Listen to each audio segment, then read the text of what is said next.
All right, it has been a busy week for politics so far, and it's only Tuesday from the Electoral College yesterday to early voting in Georgia, and we've got a lot to cover this morning here on the show. Joining us now is Georgia Congressman and Ranking Member on the Subcommittee of Government Operations, Jody Hice. Congressman, good morning. Thanks so much for being with us.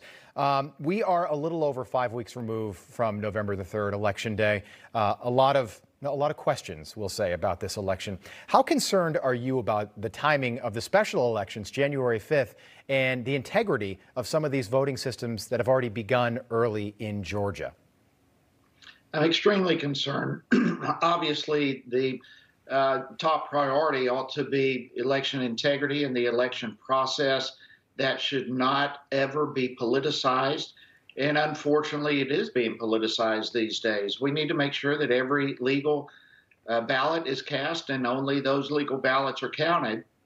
And my concern as we are going into the absentee ballots being mailed out in Georgia right now, quite frankly, is whether or not the signature verification is taking place. It is supposed to be that when a request for an absentee ballot comes into Georgia, with the request, before the ballot is ever mailed out, that the signature is verified with the signature on the voter registration file. I, for one, want to know if that's happening. Ballots are being mailed out, and we're not hearing a word as to whether or not the signature verification has taken place. So there's a lot of concern out there, obviously. Hopefully there will be steps made to correct some of the issues of the November election.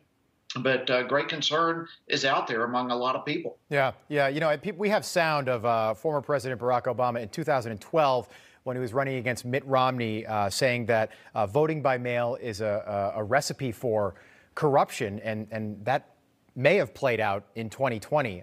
Certainly, there are a lot of questions right now. Another question is this Hunter Biden story. It almost proves that big tech and big media, particularly left-leaning media, were able to sort of rig this election because the New York Post story was completely squashed online. Twitter suspended the New York Post account. When this story came out in October, the election happened. Joe Biden, after yesterday, is now formally our president-elect. How concerned are you about this having an effect on the special elections in your own state? Yeah, I mean, it's extremely alarming. We basically have companies now that in so many ways can be considered monopolies as to what type of information people are hearing and receiving. And they are, I think it's fair to say that they are publishing news. They're not just platforms any longer when they are silencing free speech and preventing people from getting accurate information themselves. And that yet they accuse others who stand up for free speech as somehow having inappropriate material. Right. So it is extremely alarming. We've got to get to the bottom of this. Of course, we had the Democrats screaming, impeach President Trump before he was even inaugurated. We had false narrative of the Russian collusion, foreign interference. And in fact, the Democrats screamed foreign interference all the way up to November 2nd this year.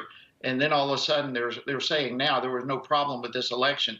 So there are multiple issues that you bring up, all of which need to be greatly checked into. We have got to maintain protection of not only our elections, but our right to free speech. Yeah, Congressman, that's all the time we have this morning. We appreciate it. We're keeping a very close eye on things in Georgia. The polls are extremely tight right now, but Congressman Hice, we appreciate your time this morning. We'll check in with you again soon.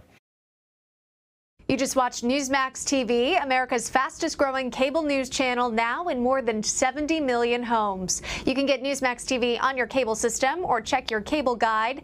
And if your system doesn't carry Newsmax, call them, tell them you want Newsmax TV, because we're real news for real people.